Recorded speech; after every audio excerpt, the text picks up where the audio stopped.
TunePocket.com. Okay, ચાલો છોકરાઓ આપણે આગળની વાત કરીએ. તો લાસ્ટ વિડીયોની અંદર આપણે આવર્ત કોષ્ટકના જે તત્વો છે તેમની ઇલેક્ટ્રોનીય રચના આવર્ત અને સમૂહમાં જોઈને આવ્યા તથા આવર્ત કોષ્ટકને આપણે 4 વિભાગમાં ડિસાઇડ કર્યા: એસ વિભાગ, પી વિભાગ, ડી વિભાગ અને એફ વિભાગ. અને સાથે સાથે હાઇડ્રોજન અને હિલિયમ તત્વોના જે સ્થાન છે એ સ્થાન અપવાદ રૂપ છે તેને આપણે સમજી આવ્યા. તો આજે આપણે સમજીશું થોડીક આજે 4 વિભાગ છે એ 4 વિભાગ વિશેની માહિતી. આ જે માહિતી છે બહુ આપણે ડિટેલમાં હમણાં વાત નથી કરવાની, કારણ કે ઓલરેડી એ લોકોના જાતના જ એક ચેપ્ટર છે. મીન્સ કે 11 સાયન્સની અંદર જ મેં તમને આગળ વાત કરેલી. એસ વિભાગ પણ સમજવાના જ છે આપણે, અને સાથે સાથે પી અડધો વિભાગ સમજવાના છે. 12 સાયન્સની અંદર પી વિભાગ ને ડી અને એફ વિભાગ વિશે સમજવાના છે. તો અહીં જે આપણે વાત કરીશું એ વાત માત્ર બહુ મુખ્યના પોઈન્ટ લેશું, બહુ ડિટેલમાં આપણે વાત નહીં કરીશું. તો સમજીએ એસ વિભાગ કે એસ વિભાગ શું ધરાવે છે. સૌથી પહેલા વાત કરું તો એસ વિભાગ એકચ્યુઅલી 2 સમૂહમાં વહેંચાયેલો છે: સમૂહ 1 અને સમૂહ 2. હવે તમને આઈડિયા આવી ગઈ હશે કે આને કેમ 2 સમૂહ એસ વિભાગના છે. કારણ કે એસ ની કોઈ પેટા કક્ષક નથી. એસ ગોળાકાર છે ને એ ગોળાકારમાં માત્ર ને માત્ર 2 જ ઇલેક્ટ્રોન સમાવી શકાય, માટે એસ ના 2 જ સમૂહમાં વર્ગીકરણ કરવામાં આવે છે. ટીબી તમને આઈડિયા હશે: લી, ના, કે, રબ, સાયકલ પર ફરા, અને બેરા, મગન, કાકા, સરમ, બાની, રાખો. એટલે છે આવું શોર્ટકટ આપણે અગાડી જોઈને આવ્યા છે. તો સમજો આ 2 સમૂહ વિશે વાત કરીએ. તો પહેલો પોઈન્ટ તમારે યાદ રાખવાનો છે કે જે સમૂહ 1 છે તેને કહેવામાં આવે છે આલ્કલી ધાતુઓ. એને શું કહેવામાં આવે છે? આલ્કલી ધાતુઓ કહેવામાં આવે છે. અને જે સમૂહ 2 છે એ બી લખી દઈએ. ચાલો, સમૂહ 2 છે તેને કહેવામાં આવે છે આલ્કલાઇન અર્થ ધાતુઓ કહેવામાં આવે છે. હવે આલ્કલી ધાતુ શું કહેવામાં આવે છે, આલ્કલાઇન અર્થ ધાતુ શું કહેવામાં આવે છે, તો રાહ જુઓ, હમણાં આપણે એનું ડિસ્કશન કરતા નથી. ચાલો, હવે તમને આઈડિયા છે કે સમૂહના આ જેટલા બી તત્વો છે એ બધાની ઇલેક્ટ્રોનની રચના સેમ હશે. આ બધા તત્વોની ઇલેક્ટ્રોનની રચના સેમ હશે. તો આ લોકોની શું હોય છે? લિથિયમની જો તમે માત્ર બાહ્યતમ કક્ષાની વાત કરું છું, માત્ર બાહ્યતમ કક્ષાની, તો આને આપણે 2s1, 3s1, 4s1, 5s1, 6s1, 7s1 આ રીતના બાહ્યતમ કક્ષામાં આવશે. ત્યારે આમાં શું આવવાનું? 2s2, 3s2, 4s2, 5s2, 6s2, 7s2 આ રીતના આવવાનું. તો આ બંને માટે જો કોમન લખું તો સમૂહ 1 માટે એની બાહ્યતમ કક્ષાની કોમન ઇલેક્ટ્રોનીય રચના લખી શકાય ns1, કે જ્યાં n બરાબર 2 થી લઈને 7 સુધીના તત્વો. અને સેમ સમૂહ 2 માટે જો વાત કરું તો સમૂહ 2 માટે શું લખી શકાય? ns2. આના માટે બી સેમ. તો આની કોમન ઇલેક્ટ્રોનીય રચના થઈ જશે. ક્લિયર છે? ચાલો, હવે આ જે બંને સમૂહ છે એ બંને સમૂહ શામાં આવશે? એસ વિભાગમાં આવશે. અને આપણે એસ વિભાગ કહીશું. કેમ? કારણ કે જે તત્વોમાં છેલ્લો ઇલેક્ટ્રોન છે, જો ફ્રાન્સિયમમાં જે છેલ્લો ઇલેક્ટ્રોન છે એસ કક્ષકમાં દાખલ થયેલો છે, સેમ એ જ પ્રમાણે બધા તત્વોમાં ચેક કરો, છેલ્લો ઇલેક્ટ્રોન એસ કક્ષકમાં, અહીંયા પણ છેલ્લો ઇલેક્ટ્રોન એસ કક્ષકમાં દાખલ થયેલો છે, માટે આ બંને સમૂહને એસ વિભાગના કહેવામાં આવે છે. રેડી છે? આ તો ક્લિયર થઈ ગયું? હા કે ના? ચાલો, હવે તમે જોશો તો આ જે બધું છે એ બધાની અંદર સક્રિય ધાતુઓ જ છે. ટોટલી સમૂહ એકના તત્વો લઈ લો કે સમૂહ બેના તત્વો લઈ લો, બધી શું આવેલી છે? સક્રિય ધાતુઓ છે. સક્રિયનો મતલબ શું થાય કે એની પ્રતિક્રિયાત્મકતા વધારે હશે. પ્રતિક્રિયા લખીએ આપણે, ચાલો કેવી હશે? પ્રતિક્રિયાત્મકતા વધારે. હવે પ્રતિક્રિયાત્મકતાનો મતલબ શું થાય કે કોઈની સાથે પ્રક્રિયા કરવાની ઝડપ, કોઈ અન્ય તત્વ સાથે પ્રક્રિયા કરવાની ઝડપ કેવી હોય છે? આ લોકોની ઘણી બધી વધારે હોય છે. તો જ્યારે પ્રતિક્રિયાત્મકતા વધારે હોય છે ત્યારે યાદ રાખવાનું કે આયનીકરણ એન્થાલ્પી પણ આ સમૂહના તત્વો શું ધરાવે છે? ઓછી ધરાવે છે. શા માટે ઓછી છે? આયનીકરણ એન્થાલ્પી શું છે? બસ 1-2 દિવસની રાહ જુઓ, આપણે ત્યાં સુધી પહોંચી જ જશું. બહુ ડિટેલમાં ભણવાના છે આયનીકરણ એન્થાલ્પી વિશે, તો રાહ જુઓ હજુ. ચાલો આગળ. હવે આ જે તત્વો છે મેં તમને કીધું કે ખૂબ જ પ્રતિક્રિયાત્મક છે. શા માટે પ્રતિક્રિયાત્મક છે? કારણ કે આ જે સમૂહ છે, પહેલો સમૂહ છે, આ સમૂહના તત્વો, તો એસ વિભાગના તત્વો શું કરશે? સરળતાથી બાહ્યતમ કક્ષામાં રહેલો એક ઇલેક્ટ્રોન શું કરી શકે છે? ગુમાવી શકે છે. શા માટે ગુમાવી શકે? જો એક ઇલેક્ટ્રોન જો ગુમાવી દે તો બની જશે હિલિયમ. એક ઇલેક્ટ્રોન જો ગુમાવી દે તો બની જશે નિયોન. એક ઇલેક્ટ્રોન ગુમાવી દેશે તો બનશે આર્ગોન. મીન્સ કે એક ઇલેક્ટ્રોન ગુમાવીને નિષ્ક્રિય વાયુ જેવી રચના પ્રાપ્ત કરી શકે છે. જે કેવી રચના હોય છે? સ્થાયી રચના હોય છે. માટે આ તત્વો એક ઇલેક્ટ્રોન ગુમાવી શકે છે. સેમ આ જે તત્વો છે એ શું કરી શકે છે? 2 ઇલેક્ટ્રોન ગુમાવી શકે છે. માટે આલોકો કરતા પણ આની પ્રતિક્રિયાત્મકતા કેવી હોય છે? વધારે હોય છે. કારણ કે આને નિષ્ક્રિય વાયુ જેવી રચના પ્રાપ્ત કરવા માટે માત્ર એક જ ઇલેક્ટ્રોન ગુમાવવો પડે છે, જ્યારે આને શું કરવું પડતું હોય છે? 2 ઇલેક્ટ્રોન ગુમાવવા પડતા હોય છે. ક્લિયર? ચાલો, હવે છે બધી ધાતુઓ જ, તેમ છતાં બી તમારે એક પોઈન્ટ યાદ રાખવાનો છે. આજે જ આપણે બીજો બી એક પોઈન્ટ સમજવાના છે, તેમાં તમને કામ લાગશે કે સમૂહમાં ઉપરથી નીચે તરફ જઈએ, સમૂહમાં ઉપરથી નીચે તરફ જઈએ તેમ તેમ ધાતુપણાનો ગુણધર્મ વધે છે. તો બધી કેવી ધાતુઓ જ છે, તેમ છતાં પણ ઉપરથી નીચે જઈએ તેમ તેમ ધાતુપણાનો ગુણધર્મ વધે છે. રેડી? બીજી એક વસ્તુ યાદ રાખવાનું છે કે આ લોકો એક જ ઇલેક્ટ્રોન ગુમાવીને નિષ્ક્રિય વાયુ જેવી રચના પ્રાપ્ત કરી શકે. આ લોકો 2 ઇલેક્ટ્રોન ગુમાવીને નિષ્ક્રિય વાયુ જેવી રચના પ્રાપ્ત કરી શકે. માટે આ ધાતુની મેં તમને કીધું કે પ્રતિક્રિયાત્મકતા કેવી હોય છે? વધારે હોય છે.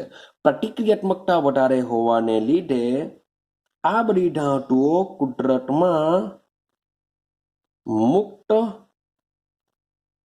અવસ્થામાં મળતી નથી. જેમ કે મારે સોડિયમ મેળવવું હોય તો સોડિયમ મારે 100% NaCl તરીકે ભાઈ મેળવી લેવું. શા તરીકે મેળવી લેવું? NaCl. મીન્સ કે સંયોજન સ્વરૂપે જ તમને સોડિયમ મળશે. એટલે કે સંયોજનમાંથી મારે સોડિયમ મેળવવું પડશે. ખાલી જમીન ખોદી સોડિયમ મળી ગયું એવું થતું નથી. જમીન ખોદી કેલ્શિયમ મળી ગયું એવું થતું નથી. એ એના શું કરશે? સંયોજન સ્વરૂપે મળશે. મુક્ત અવસ્થામાં મળી આવતા નથી. કેમ? કારણ કે તેમની પ્રતિક્રિયાત્મકતા કેવી હોય છે? ખૂબ જ વધારે હોય છે. બીજી એક પોઈન્ટ આમાં યાદ રાખવાનો છે એસ વિભાગમાં, કે જે શરૂઆતના તત્વો છે લિથિયમ અને બેરિલિયમ. યાદ રાખજો, શબ્દ બોલું છું લિથિયમ અને બેરિલિયમ. તો આ લિથિયમ અને જે બેરિલિયમ છે એ મોટે ભાગે કયા પ્રકારના સંયોજનો બનાવે છે? સહસંયોજક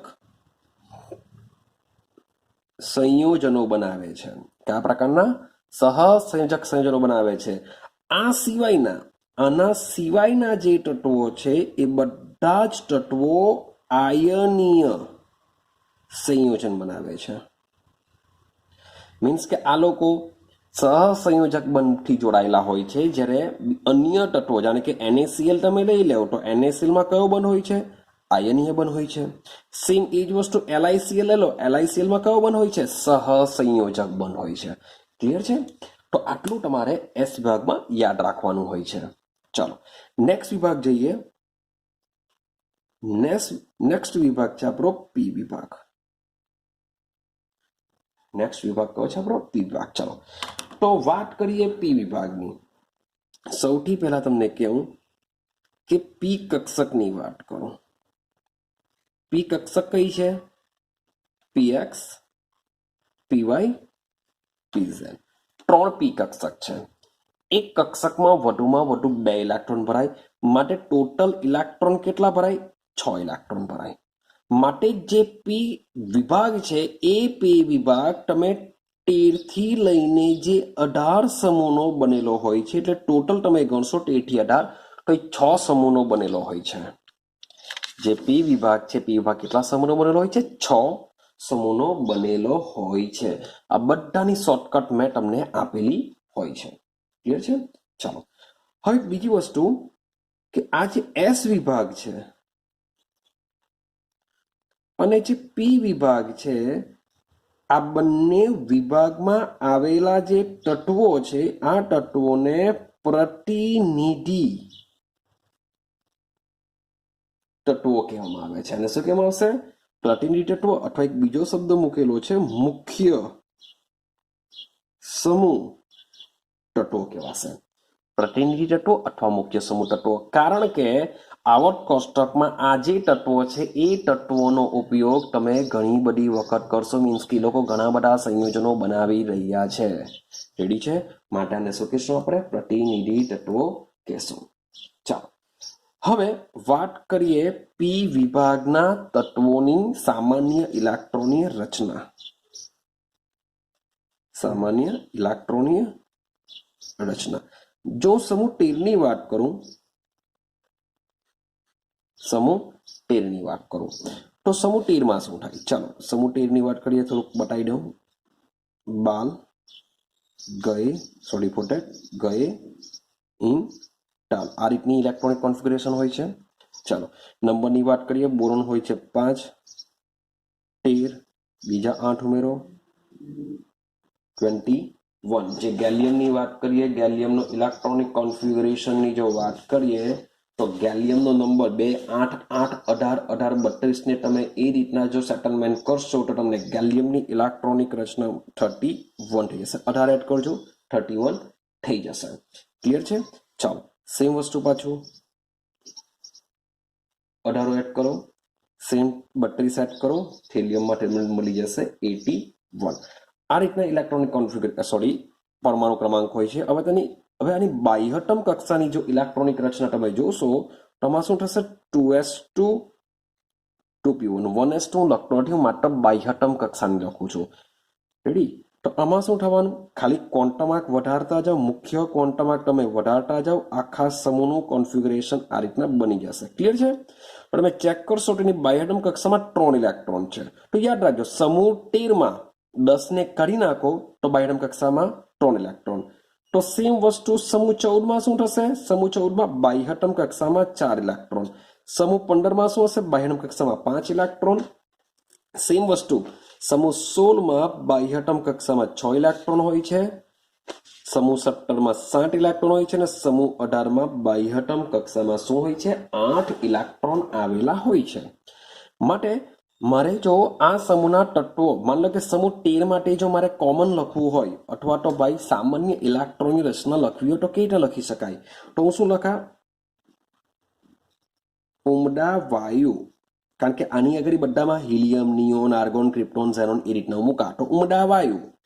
બાજુમાં લખા, sorry for that, NS2 NP1.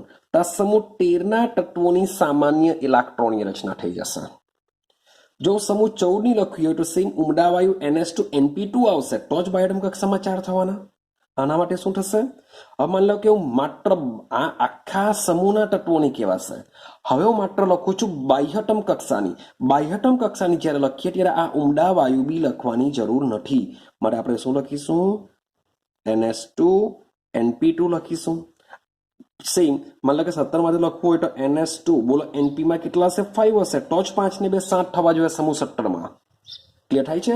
તો બધા માટે જો મારે કોમન લખવું હોય તો શું લખી શકાય? તો સમજો NS2 NP1 2 6 આ આખા પી વિભાગ માટે લખી શકાય.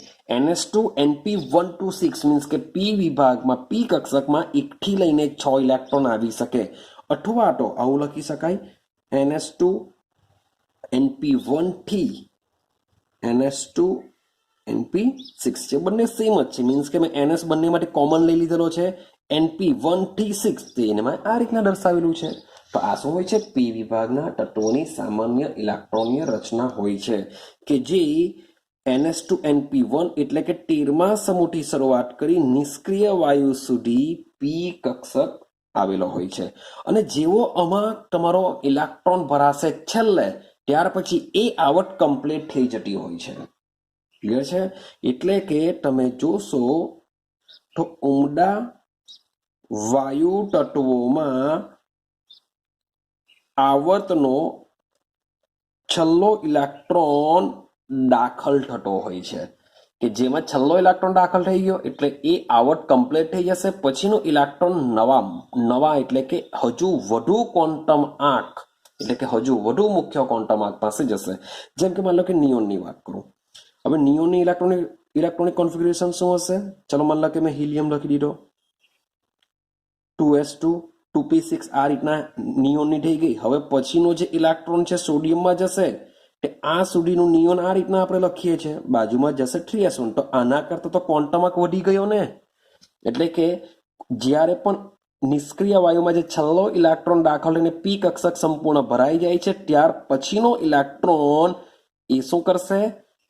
હજુ વધુ મુખ્ય ક્વોન્ટમ આંક ધરાવતી કક્ષકમાં જ દાખલ થાય. આ આવર્ત 2 ના તત્વો છે, તો અહીંયા શરૂઆત થશે આવર્ત 3 ની. ક્લિયર થાય છે કઈ? ચાલો હવે આગળ સમજીએ.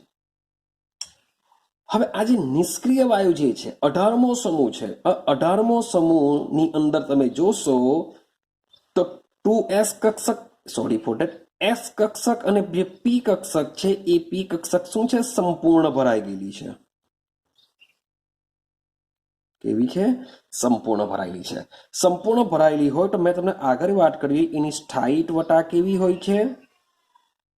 વધુ હોય છે. સ્થાયિત્વતા વધુ હોવાને લીધે આ તત્વો ની ઇલેક્ટ્રોન દાન કરવામાં ઇન્ટરેસ્ટ ધરાવે, ની ઇલેક્ટ્રોન મેળવવામાં ઇન્ટરેસ્ટ ધરાવે. એ કોઈની સાથે ઇલેક્ટ્રોન દાન પણ નથી કરતા ને સાથે સાથે ઇલેક્ટ્રોન મેળવવાની બી વાત કરતા નથી. આથી જ આપણે કહી શકીએ કે આ લોકો કેવા હોય છે? નિષ્ક્રિય હોય છે. નિષ્ક્રિય મતલબ એવો થાય કે તેઓની પ્રતિક્રિયાત્મકતા ખૂબ જ ઓછી છે. તેઓની પ્રતિક્રિયાત્મકતા કેવી છે? ખૂબ જ ઓછી તમને જોવા મળશે. ક્લિયર છે? ચાલો તો પી વિભાગમાં એક 18મા સમૂહ વિશે આ બધી ઇન્ફોર્મેશન યાદ રાખવાની છે. બીજી એક વસ્તુ યાદ રાખવાનું છે 17મો સમૂહ અને 16મો સમૂહ. તો 17મા સમૂહ અને 16મા સમૂહ વિશે વાત કરીએ કે 17મો અને 16મો સમૂહ શું છે? તો યાદ રાખજો જે 17મો સમૂહ છે ભાઈ એમસીક્યુમાં એક્ઝામમાં પૂછાયા કરતું હોય છે. 17મા સમૂહના તત્વોને કહેવાશે હેલોજન સમૂહ કહેવામાં આવે છે. 17મા સમૂહને શું કહેશું? હેલોજન સમૂહ કહેશું. અને જે 16મો સમૂહ છે તેને કહેવામાં આવે છે ચાલ્કોજન સમૂહ. તો યાદ રાખજો અને કહેશું આપણે હેલોજન સમૂહ. 17ને હેલોજન સમૂહ કહેશું. Fluorine, chlorine, bromine, iodine halogen સમૂહ. ને સમૂહ 16 ને કહેશું આપણે ચાલ્કોજન સમૂહ તરીકે ઓળખીશું. રેડી છે? ચાલો હવે આ જે બંને સમૂહના જે તત્વો છે એ સમૂહના તત્વો શું કરે છે? ઊંચી ઇલેક્ટ્રોન પ્રાપ્તિ એન્થાલ્પી ધરાવે છે. એટલે પાછો ક્વેશ્ચન ઉભો થાય કે સર આ ઇલેક્ટ્રોન પ્રાપ્તિ એન્થાલ્પી શું છે? તો મેં તમને કીધું રાહ જુઓ, આજે આ જ ચેપ્ટરમાં આપણે સમજવાના છે કે ઇલેક્ટ્રોન પ્રાપ્તિ એન્થાલ્પી શું છે, આયનીકરણ એન્થાલ્પી શું છે. તો રાહ જુઓ, મને ખાલી એટલો વર્ડ યાદ રાખો કે સમૂહ 16 અને 17 શું કરશે? ઊંચી ઇલેક્ટ્રોન પ્રાપ્તિ એન્થાલ્પી ધરાવશે. અને મે બી તમે ની પણ યાદ રાખશો તો આ ટોપિક જ્યારે ચાલુ થશે ત્યારે બી તમને આઈડિયા આવી જશે કે સમૂહ 16 અને સમૂહ 17ના તત્વો છે એ શું કરે છે? ઊંચી ઇલેક્ટ્રોન પ્રાપ્તિ એન્થાલ્પી ધરાવે છે. રેડી? કેમ? શા માટે ઊંચી ઇલેક્ટ્રોન પ્રાપ્તિ એન્થાલ્પી શબ્દ છે પ્રાપ્તિ એટલે કે પ્રાપ્ત કરે. આ તત્વો શું કરે? ઇલેક્ટ્રોનને પ્રાપ્ત કરવાનું વાત કરે. જેમ મેં તમને સમૂહ 1 અને સમૂહ 2 વિશે કીધું કે સમૂહ 1 અને સમૂહ 2 ના તત્વો શું કરે? ઇલેક્ટ્રોન ગુમાવવાની વાત કરે કે ભાઈ એમ કહેશે કે જાઓ ભાઈ મારામાંથી નીકળી જાઓ. કેમ? કારણ કે નિષ્ક્રિય વાયુ જેવી રચના પ્રાપ્ત કરવા માટે તેઓ સમૂહ 1 માંથી 1 ઇલેક્ટ્રોન, સમૂહ 2 વાળા 2 ઇલેક્ટ્રોન ગુમાવી દેશે.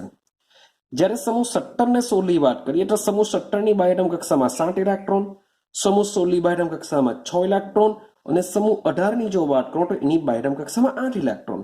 માટે જો 16 અને 17 ના સમૂહે જો આલોકો જેટલા ઇલેક્ટ્રોન કરવા હોય, કારણ કે કોઈ બી તત્વ શું કરશે? નિષ્ક્રિય વાયુ જેવી રચના મેળવવાનો પ્રયત્ન કરે.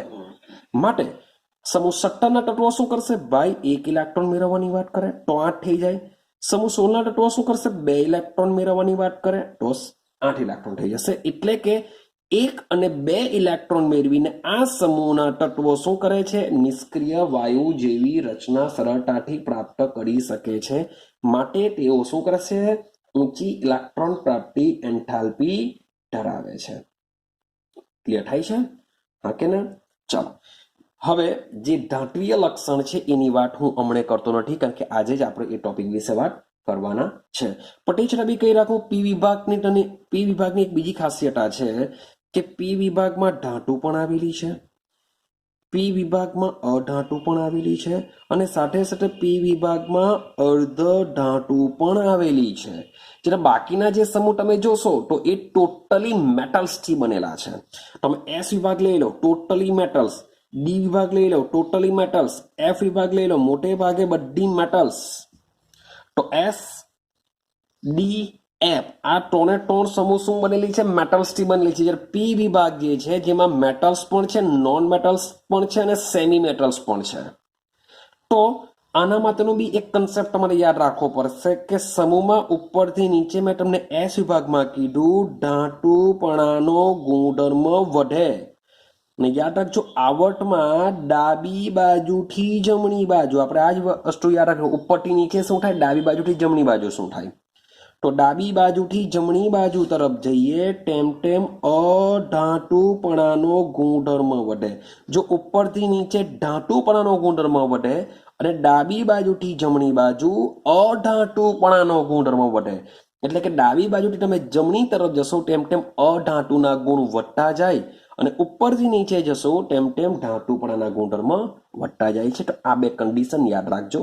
ચાલો હવે આપણે આગળની વાત કરીએ.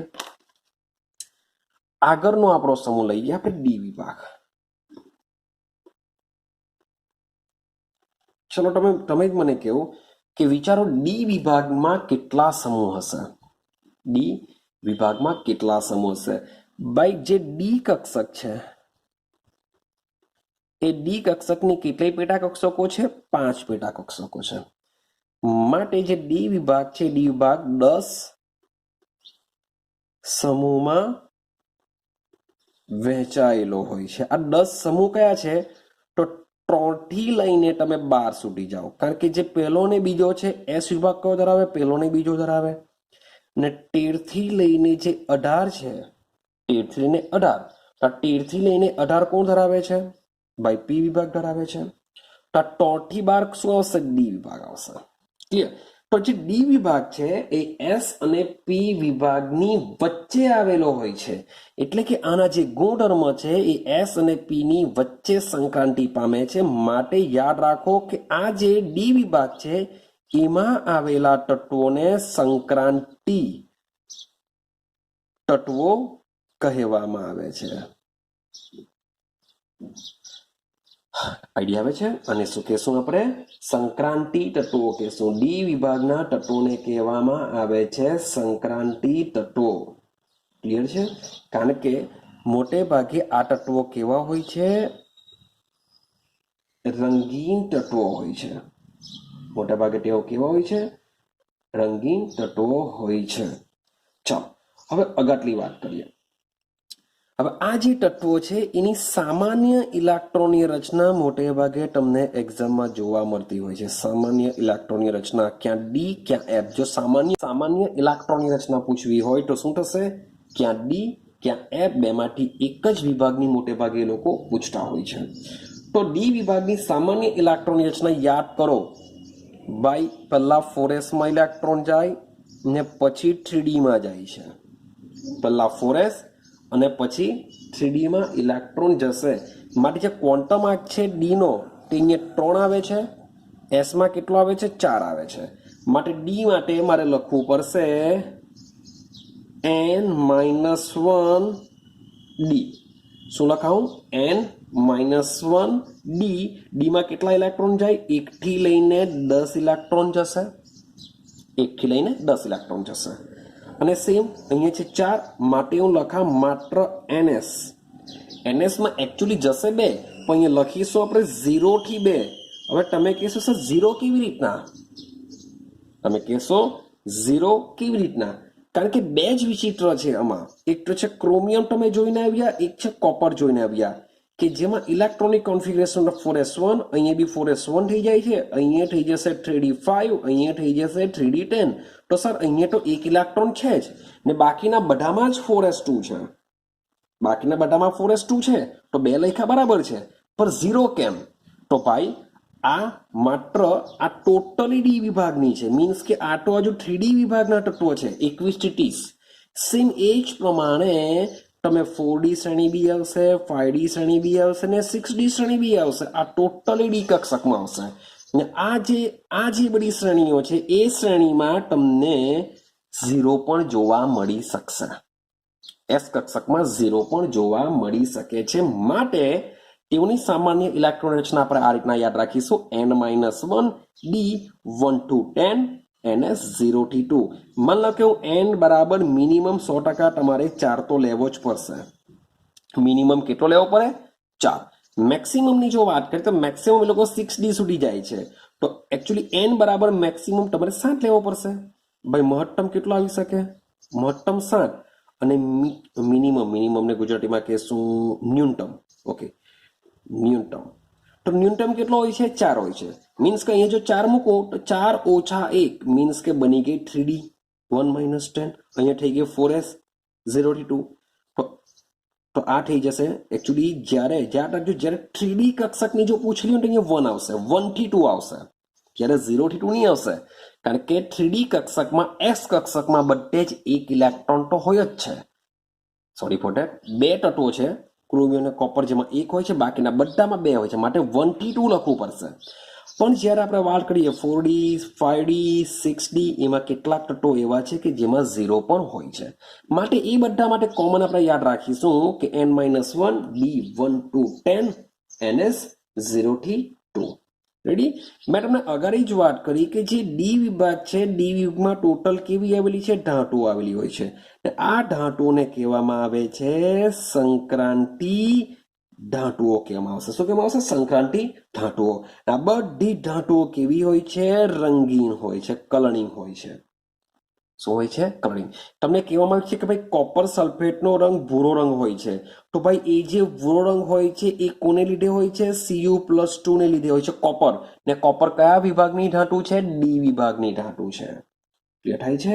ચાલો, બીજી એક વસ્તુ મજાની યાદ રાખવા જેવી છે કે ડી વિભાગની જે ધાતુઓ છે એ ધાતુઓ જુદી જુદી ઓક્સિડેશન અવસ્થા અથવા તો જુદી જુદી સંયોજકતા ધરાવી શકે છે. એટલે કે તમે ચેક કરશો તો કોપરની 2 ઓક્સિડેશન અવસ્થા તમને જોવા મળશે. એક તો +1 બી જોવા મળે, Cu+2 પણ તમને જોવા મળે. સેમ તમે Mn ની જો વાત કરીએ, મેંગનીઝ, તો +2 લઈ લો, Mn+3 લઈ લો, Mn+4 લઈ લો, Mn+5 લઈ લો, Mn+6 લઈ લો, Mn+7 લઈ લો. તો આટલી બધી Mn ની ઓક્સિડેશન અવસ્થાઓ છે, એટલે કે સંયોજકતાઓ છે. રેડી? સેમ કોપર તમે અન્ય તત્વો બી લઈ લો, અન્ય તત્વો બી શું કરે છે? આ રીતના જુદી જુદી ઓક્સિડેશન અવસ્થાઓ ધરાવે છે. ક્લિયર છે? ચાલો, જો આટલી બધી ઓક્સિડેશન અવસ્થાઓ ધરાવતા હોય તો તેઓ શું કરશે? અનુચુંબકીય ગુણ પણ ધરાવી શકે છે. ભાઈ અનુચુંબકીય ગુણ શાનો આવશે? કોનો આવશે? તો રાહ જુઓ 12 સાયન્સની. કે 12 સાયન્સમાં આખું ચેપ્ટર ભણવાના છે આપણે. ચાલો હવે સમજો, આ જેટલા પણ સમૂહ છે, બીજો પોઈન્ટ યાદ રાખજો કે આ જે સંયોજનો છે અથવા આની જે ધાતુઓ છે, ક્યાં ધાતુ અથવા તો તેના સંયોજનો એઝ અ ઉદ્દીપક તરીકે પણ વપરાય છે. હવે મજાની વાત બરાબર સમજવાનો વાત કરજો કે 3D વિભાગમાં આવે છે Zn, છેલ્લું તત્વ એટલે કે ટીસ્મો નંબર પર આવશે Zn. સેમ 4D શ્રેણીમાં છેલ્લું તત્વ આવશે કેડમિયમ અને 5D શ્રેણીમાં છેલ્લું તત્વ આવે છે મર્ક્યુરી. હવે આ જે ત્રણે ત્રણ તત્વો તમે જોશો તો આમાં 3D કક્ષક સંપૂર્ણ ભરાયેલી છે, આમાં 4D કક્ષક સંપૂર્ણ ભરાયેલી હશે ને આમાં 5D કક્ષક સંપૂર્ણ ભરાયેલી હશે. તો એકચ્યુઅલી સંક્રાંતિ તત્વોની તમે વ્યાખ્યા 12 સાયન્સમાં ભણશો કે સંક્રાંતિ તત્વ કોને કહેવામાં આવે. તો એવા તત્વ કે જેની તટસ્થ અવસ્થામાં અથવા કોઈ એક ઓક્સિડેશન અવસ્થામાં, તટસ્થ અવસ્થાની જગ્યાએ હું શબ્દ બોલું છું ભૂમિ અવસ્થામાં, તો એવા તત્વો કે જેમની ભૂમિ અવસ્થામાં અથવા તો કોઈ એક ઓક્સિડેશન અવસ્થામાં ડી કક્ષક અપૂર્ણ ભરાયેલી હોય તેવા તત્વોને સંક્રાંતિ તત્વો કહેવામાં આવે છે. ડી કક્ષક અપૂર્ણ ભરાયેલી હોવી જોઈએ, મીન્સ કે 1 થી લઈને જો 9 હોય તો ચાલે, પણ જો 10 ભરાઈ ગઈ હોય તો તેને સંક્રાંતિ તત્વ ગણવામાં આવતું નથી. અને જે સંક્રાંતિ તત્વ ન હોય તે ભાઈ રંગીન પણ હોતા નથી. એટલે કે ઝિંક, કેડમિયમ અને Hg તમને રંગીન જોવા મળશે નહીં. તો આ 3 તત્વો તમને રંગીન જોવા મળશે નહીં બીકોઝ ઓફ આ 3 તત્વોની જે ડી કક્ષક છે, ડી કક્ષક શું છે, સંપૂર્ણ ભરાઈ ગયેલી છે. ને વ્યાખ્યા મુજબ સંક્રાંતિ તત્વોની વ્યાખ્યા શું છે, ડી કક્ષક અપૂર્ણ ભરાયેલી હોવી જોઈએ. તો માટે અહીંયા બધામાં ભાઈ શું હશે, NH2 તો આવશે જ, એટલે કે 4 આમાં 4s કક્ષક આવશે, આમાં 5s કક્ષક આવશે, આમાં 6s કક્ષક આવશે. તો આ 3 માટે જો મારે કોમન લખવું હોય તો શું લખી શકાય, n-1d બાય 10 ઇલેક્ટ્રોન ભરેલા હશે ને સાથે NS માં શું હશે, 2 ઇલેક્ટ્રોન ભરાયેલા હશે. માટે આ જે 3 તત્વો છે એને સંક્રાંતિ તત્વ ગણવામાં આવતા નથી. ક્લિયર છે? ચાલો હવે સમજો લાસ્ટ પોઈન્ટ. મેં તમને આગળ વાત કરી કે આ જે ડી વિભાગ છે એ ડી વિભાગ એસ વિભાગ કે જે ખૂબ જ કેવો હોય છે, પ્રતિક્રિયાત્મક છે. જે પી વિભાગ એ પણ તમે જમણી તરફ જશો તેમ તેમ એની બી પ્રતિક્રિયાત્મકતા કેવી થશે, વધશે. તો આ બંને પ્રતિક્રિયાત્મક સમૂહની વચ્ચે આવેલો હોય છે. તો આ જે સમૂહ હોય છે કેવો હોય છે, ઓછો સક્રિય હોય છે. એની સક્રિયતા એસ વિભાગ અને પી વિભાગ જેટલી જોવા મળતી નથી. માટે જેને શું કહેવામાં આવે છે, સંક્રાંતિ તત્વો કહેવામાં આવે છે. તો ડી વિભાગની અંદર તમારે આટલું ક્લિયર કરવાનું છે. હવે આપણે જોઈએ લાસ્ટ સમૂહ, એફ વિભાગ.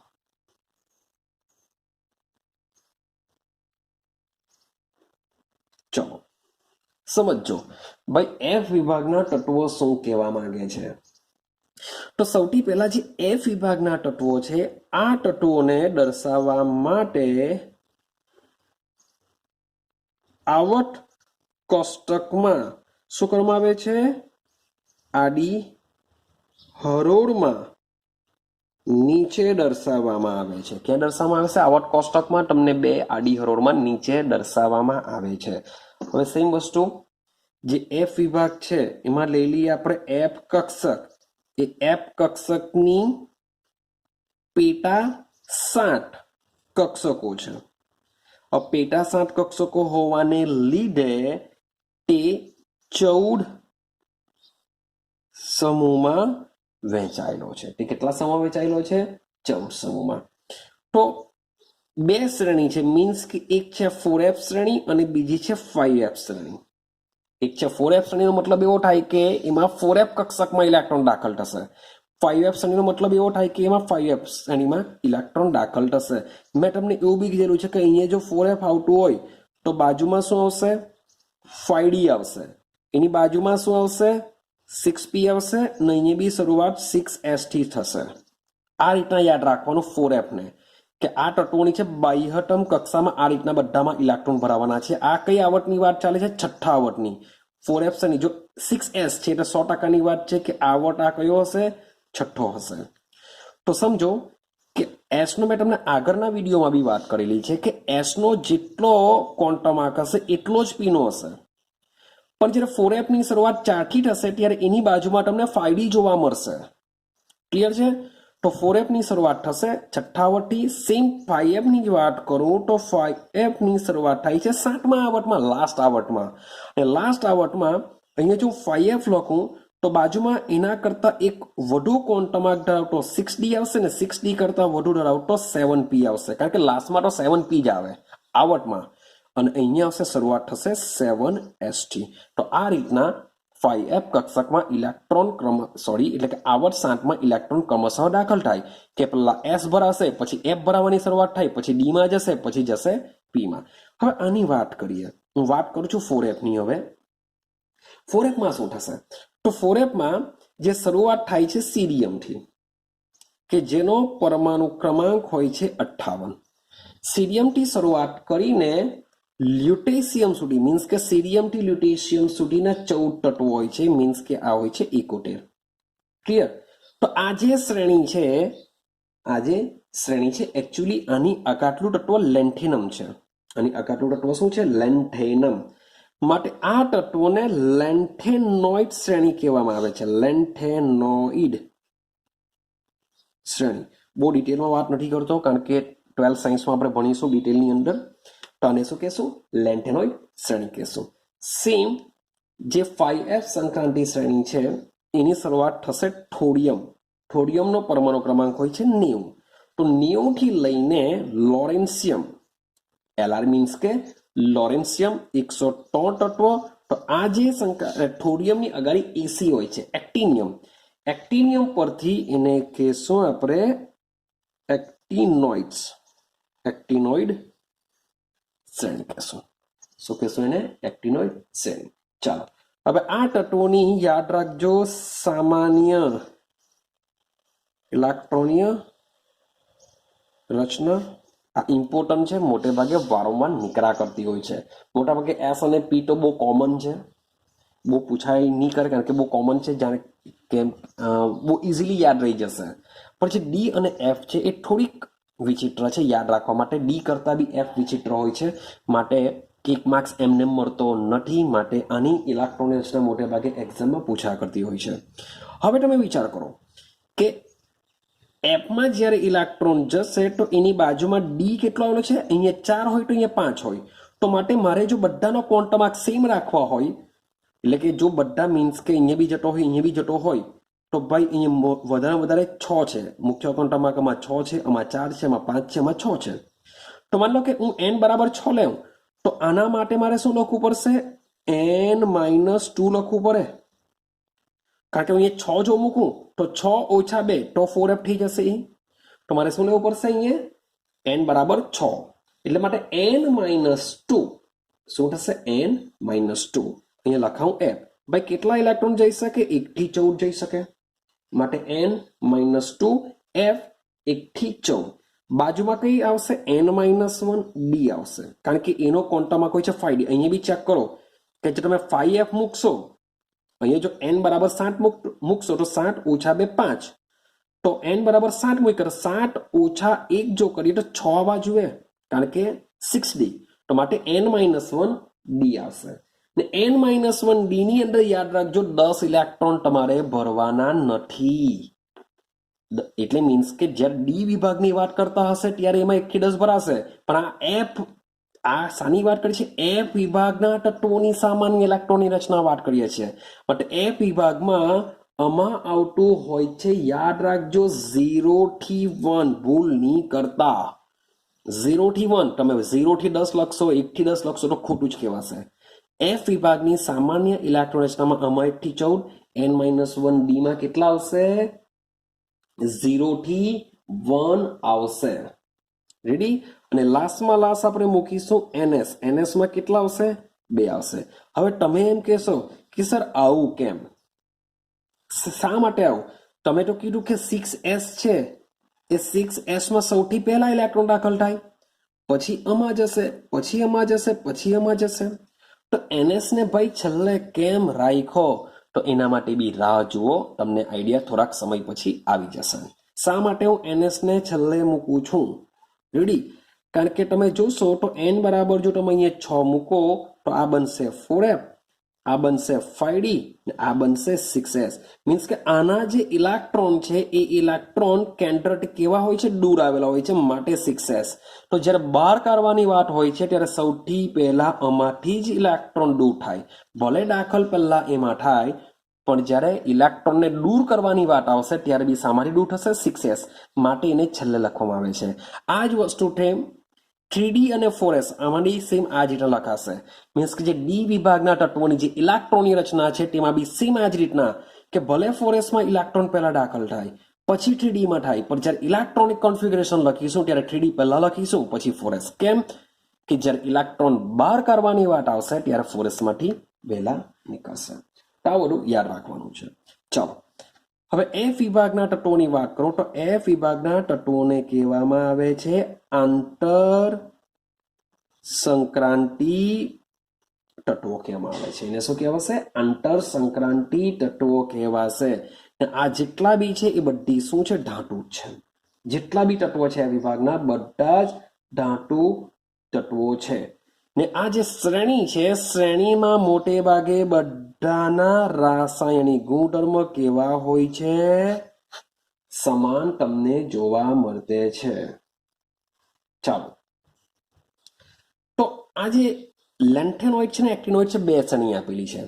હવે જે એક્ટિનોઇડના જે તત્વો છે, એક્ટિનોઇડની વાત ચાલે છે, તો એ જે એક્ટિનોઇડ છે એ એક્ટિનોઇડના જે શરૂઆતના તત્વો છે એ શરૂઆતના તત્વો એકથી વધુ ઓક્સિડેશન અવસ્થાઓ ધરાવી શકે છે. માટે તેઓનું જે રસાયણ વિજ્ઞાન છે એ ખૂબ જ ઇન્ટરેસ્ટિંગ છે, પણ ખૂબ જ જટિલ પણ એટલું છે. ક્લિયર છે? અને આ જે એક્ટિનોઇડ શ્રેણી છે એ એક્ટિનોઇડ શ્રેણીની અંદર બધા જ તત્વો રેડિયો સક્રિય તત્વો હોય છે. જે એક્ટિનોઇડ શ્રેણી છે એ એક્ટિનોઇડ શ્રેણીમાં બધા જ કેવા છે? રેડિયો સક્રિય તત્વો છે. માટે જ આ એક્ટિનોઇડ તત્વોનો જે કેન્દ્રીય પ્રક્રિયાઓ દ્વારા જે બનાવવામાં આવે છે એ ખૂબ જ ઓછા પ્રમાણમાં પ્રાપ્ત થાય છે.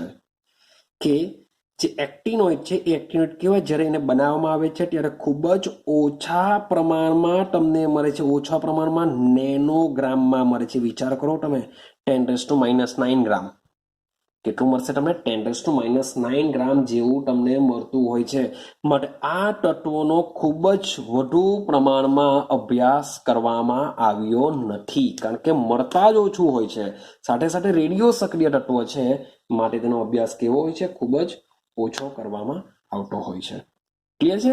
ચાલો, હવે આપણે આ છે એસ વિભાગ, પી વિભાગ, ડી વિભાગ અને એફ વિભાગના તત્વો વિશેની માહિતી. રેડી છે? ચાલો, હવે કોયડો નંબર 3.3 પર જાઓ. સમજો, કીધેલું છે તમને z બરાબર 117 અને z બરાબર 120 અને 117. તો પરમાણુ ક્રમાંક 117 અને 120 વાળા તત્વોની શોધ હજુ સુધી થઈ નથી. તો આ તત્વોનું આવર્ત ક્રમમાં કયા સમૂહમાં હોવા જોઈએ? તમને પૂછેલું છે કયા સમૂહમાં હોવા જોઈએ. ને આ બંનેના તત્વોની ઇલેક્ટ્રોનીય રચના શું હોઈ શકે? આવું બંને પૂછેલું છે.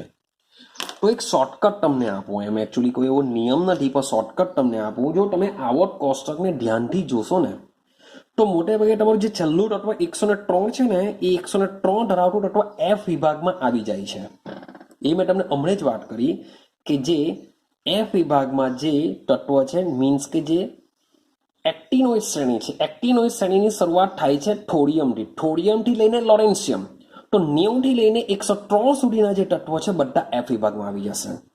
તો હવે શરૂઆત થઈ 104 તત્વોથી. શબ્દ સમજો, 104 તત્વોથી લઈને હું જાઉં છું 120 તત્વો સુધી. 104 થી લઈને હું જાઉં છું 120 તત્વો સુધી હું તમને લઈ જાઉં છું. હવે સમજો, આપણા જે સમૂહ છે એ 18 સમૂહ સુધી આવેલા છે. કેટલા સમૂહ સુધી? 18 સમૂહ સુધી આવેલા છે. હવે બરાબર યાદ રાખજો.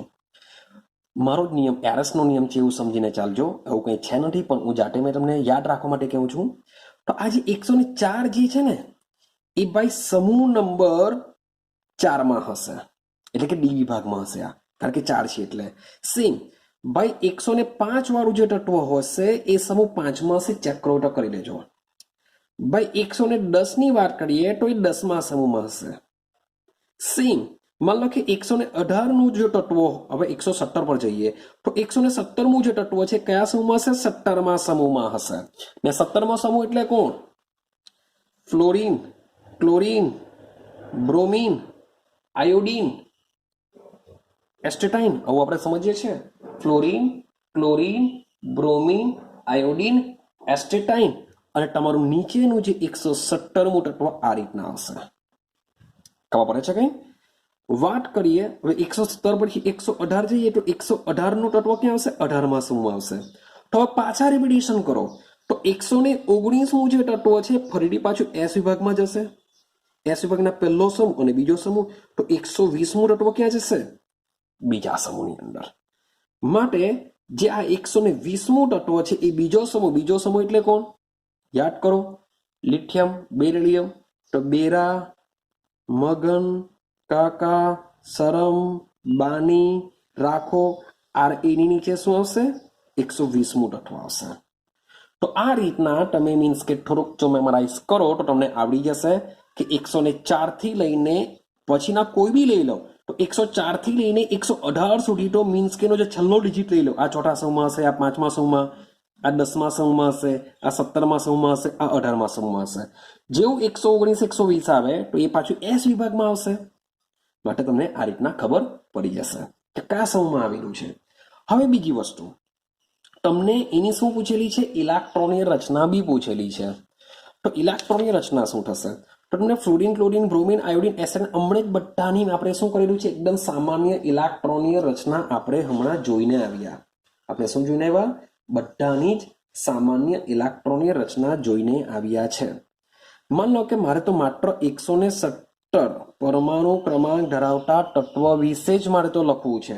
તો સમજો કે મારે જો ફ્લોરીન વિશે લખવું હોય તો હું લખા helium, neon, argon, krypton, xenon.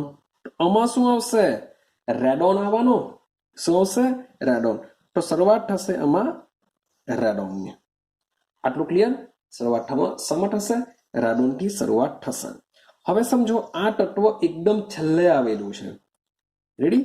છેલ્લે આવેલું છે માટે આમાં 5F14 ભરાશે, કારણ કે પહેલા મેં તમને કીધું એફ વિભાગ આવશે, પછી કોણ આવશે? F D. ખરેખર શરૂઆત તો એસ થી થાય. આ છેલ્લે તત્વ આવેલું છે. છેલ્લું તત્વ એટલે કયો? 7મો આવર્ત હશે. તો 7મા આવર્તની અંદર ખરેખર 7s આવે. જો શબ્દ મેં તમને હમણાં જ કહું, 7મા આવર્તમાં પહેલા શું આવે? 7s આવે. પછી શું આવે? 5F આવશે. પછી શું આવશે? 6D આવશે અને પછી આવશે 7P આવે. આ રીતના આવર્ત હોય છે. એટલે માટે જ મેં તમને કીધું 6થા ને 7માને યાદ રાખવું પડશે તમારે. તો આ રીતના ભરાય. પણ સૌથી પહેલા હું શામાં ભરું છું? 5Fમાં. કેમ? કે આ કેન્દ્રની નજીક હોય છે. આમાંથી ઇલેક્ટ્રોન છેલ્લે દૂર થશે, પછી આમાંથી દૂર થાય, પછી આમાંથી, ને સૌથી પહેલા આમાંથી દૂર થાય, કારણ કે 7s છે. શું છે? 7s માટે એને છેલ્લે મૂકવામાં આવે છે. તો પહેલા કોને મૂકીશું? 5F. 5Fમાં શું હશે? 14 ભરાઈ ગયેલી હશે. પછી જશે 6D. તો 6D ની વાત કરું તો 6D માં પણ શું હશે? 100%. 10 ઇલેક્ટ્રોન ભરી દેવું. પછી સોરી ફોર ધેટ, એસ કક્ષક કેન્દ્રની નજીક હોય છે. આ બંનેનો ક્વોન્ટમ આર્ક સેમ છે. એસ કક્ષક કેન્દ્રની નજીક હોય છે માટે 7s2, એટલે કે સૌથી પહેલા ઇલેક્ટ્રોન પી માંથી પીમાં દૂર થશે. એ આ કન્સેપ્ટ મેં તમને આગળ સમજાવેલો છે, તો જોઈ લેજો એ વિડીયો. તો 7s2 ને આમાં આવશે હવે 7p. હવે કેટલા ઇલેક્ટ્રોન મૂકું? તો યાદ કરો, આલોકોની બાહ્યતમ કક્ષામાં કેટલા ઇલેક્ટ્રોન હોય? તો ભાઈ 5 ઇલેક્ટ્રોન હોય. ફ્લોરીન બી ચેક કરો કેટલા. તમે ફ્લોરીન માટે શું મૂકો છો? 2s 2p 2, અને બોલો અહીંયા કેટલા મૂકો છો? 5. 5 ને 2 7. તો પી કક્ષકમાં આમાં કેટલા આવશે 5. તો આ પ્રકારે તમારી ઇલેક્ટ્રોનિક કોન્ફિગરેશન બની જશે. ક્લિયર થાય છે? સેમ આના માટેની વાત કરીએ. આના માટે તમે શું કરશો? બેરા, મગનકાકા, સરમબાની રાખો. ક્લિયર? તો helium, neon, argon, krypton, xenon, radon. તો 120 વાળા તત્વો માટે શું લખશો? ઇલેક્ટ્રોનીય રચના. હવે બહુ મજાનું છે, ઇન્ટરેસ્ટિંગ છે, સમજજો. હવે મેં અહીંયા રેડોન આવી ગયું, ચાલો બરાબર છે. હવે અહીંયા જો તમે ઇલેક્ટ્રોનિક કોન્ફિગરેશન બધાની લખો તો હિલિયમ લખશો પહેલા, અહીંયા નિયોન લખશો, અહીંયા આર્ગોન લખશો, અહીંયા ક્રિપ્ટોન લખશો, અહીંયા ઝેનોન લખશો, અહીંયા શું લખશો? રેડોન લખશો. તો અહીંયા શું લખવાના આવ્યું અગાડી? કે જે નિષ્ક્રિય વાયુ જેવી ઇલેક્ટ્રોનિય કોન્ફિગરેશન ધરાવી શકે. હા કે ના? તો ભાઈ સીધી સિમ્પલ વસ્તુ છે કે મેં તમને શું કીધું? 118 જે 18માં સમૂહમાં આવશે એ 118મું તત્વ આવશે. હવે 118માં તત્વની એમ શોધાયું નથી, પણ એની આઈયુપીએસસી નોમેનક્લેચર પ્રમાણે એની સંજ્ઞા શું બનશે? અન 8 છે એટલે યાદ કરો. આપણે એની શોર્ટકટ મીન્સ કે જે આઈયુપીએસસી સિસ્ટમ જે મેં તમને શીખવેલી 108 થી વધારે, તો એના માટે નામ આનું આખું આઈયુપીએસસી નામ લખું પહેલા. અન 8 છે એટલે ઓક્ટ, OCT ઓક્ટ. ને IUM આનું આઈયુપીએસસી નામ બની ગયું. પણ આ તત્વની સંજ્ઞા જો મારે લખવી હોય તો યુ, એક છે એટલે યુ, બીજો પાછો છે એટલે પાછો યુ, અને 8 છે એટલે 0, ઓક્ટનો 0. તો આની સંજ્ઞા બની ગઈ. તો ભાઈ 118 સુધી આ રીતના ઇલેક્ટ્રોન રચના ભરાશે. તત્વો શોધવાનું નથી, પણ એની સંજ્ઞા મારી બી આ હશે. મારે લખવામાં આવે છે UO. થઈ ગયું આટલું? ચાલો હવે 118 સુધી ભરાઈ ગયા તો 119 ને 120 મીન્સ કે આપણે તો 120 ની લખવાની છે. તો બાજુમાં બોલો, વિચારો કયું તત્વ હશે? શું 7s લખશો તમે? વિચાર કરો, શું એની ઇલેક્ટ્રોનિક કોન્ફિગરેશન 7s લખશો? તો ના, કારણ કે 118 સુધી ભરાઈ ગયા છે. 7s તો આમાં જ આવશે. તો અહીંયા આવશે તમારો 8s. 118 સુધી ભરાઈ ગયા માટે અહીંયા લખવું પડશે 2. તો તમારી બની જશે 120 ની ઇલેક્ટ્રોનિક કોન્ફિગરેશન. થોડુંક દિમાગ લગાડશો તો થઈ જશે આ બધી વસ્તુ. ક્લિયર? તો આ છે તમારો પોઈન્ટ નંબર 3.3. ચાલો આજના વિડીયોનો હું લાસ્ટ પોઈન્ટ વિશે જરાક સમજવાનો પ્રયત્ન કરીએ છીએ. પોઈન્ટ બહુ મજાનો છે, ઇન્ટરેસ્ટિંગ છે, મજા આવશે. તો આપણે સમજવાના છે ધાતુ, અધાતુ અને ઉપધાતુના કન્સેપ્ટ સમજવાના. ધાતુ, અધાતુ અને ઉપધાતુ. ચાલો સમજો. આખા આવર્ત કોષ્ટકની જો વાત કરું તો આખા આવર્ત કોષ્ટકને આપણે SPDF વિભાગમાં વર્ગીકૃત કર્યો. કે આખા આવર્ત કોષ્ટકને આપણે SPDFમાં શું કર્યો? વર્ગીકૃત કર્યો છે. હવે આ જે SPD વિભાગ છે એ SPDF વિભાગની અંદર તમને ધાતુઓ પણ જોવા મળશે, સાથે સાથે અધાતુઓ પણ તમને જોવા મળશે. ક્લિયર? તો ટોટલી જેટલી પણ ધાતુઓ છે, જેટલા પણ તત્વો છે, એ તત્વો પૈકી યાદ રાખજો 78% સુધી તમને શું જોવા મળે છે? ધાતુ જોવા મળે છે.